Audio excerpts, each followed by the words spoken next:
সালামু আলাইকুম, আমি সাইমা কাজী। আমার প্রশ্নটা হলো, ইসলামে কোনো মহিলা নবী নেই কেন? বোন, আপনি প্রশ্ন করলেন কেন ইসলাম ধর্মে কোনো মহিলা নবী নেই। কোরআন পরিষ্কারভাবে বলেছে যে পুরুষ হলো তার পরিবারের নেতা। তাহলে পরিবারের নেতায় যখন পুরুষ, তাহলে একজন নারী কিভাবে সমাজের সব মানুষকে নেতৃত্ব দেবে? এবারে দ্বিতীয় অংশে আসি। একজন নবী জামাতের নামাজের সময় সাধারণত ইমামতি করেন। আর আমি আগেও বলেছিলাম যে নামাজের বিভিন্ন ভঙ্গি, যেমন কায়াম, রুকু, সেজদা, দাঁড়ানো, মাথা নোয়ানো আর উপর হয়ে সেজদা, যদি এগুলো মহিলা নবী করতেন তাহলে পেছনে যারা নামাজ পড়বে তাদের অসুবিধা হতো। আর এছাড়াও দেখবেন যে নবীজি সাধারণ মানুষের সাথে প্রায় প্রতিদিনই দেখা করতেন।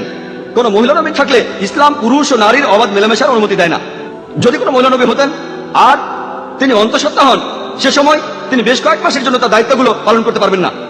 যদি তার সন্তান থাকে তাহলে তার জন্য একই সাথে নবী ও মায়ের দায়িত্ব পালন করা কঠিন হয়ে যাবে। একজন পুরুষই ভালোভাবে নবীর দায়িত্ব পালন করতে পারবেন। আশা করি উত্তরটা পেয়ে। সালামু আলাইকুম, আমি সাইমা কাজী। আমার প্রশ্নটা হলো, ইসলামে কোনো মহিলা নবী নেই কেন? বোন, আপনি প্রশ্ন করলেন কেন ইসলাম ধর্মে কোনো মহিলা নবী নেই। কোরআন পরিষ্কারভাবে বলেছে যে পুরুষ হলো তার পরিবারের নেতা। তাহলে পরিবারের নেতায় যখন পুরুষ, তাহলে একজন নারী কিভাবে সমাজের সব মানুষকে নেতৃত্ব দেবে? এবারে দ্বিতীয় অংশে আসি।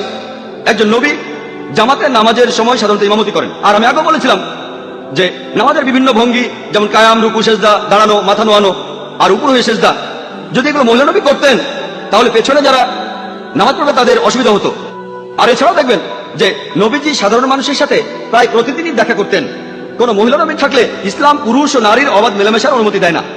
যদি কোনো মহিলা নবী হতেন আর তিনি অন্তঃসত্ত্বা হন, সে সময় তিনি বেশ কয়েক মাসের জন্য তার দায়িত্বগুলো পালন করতে পারবেন না।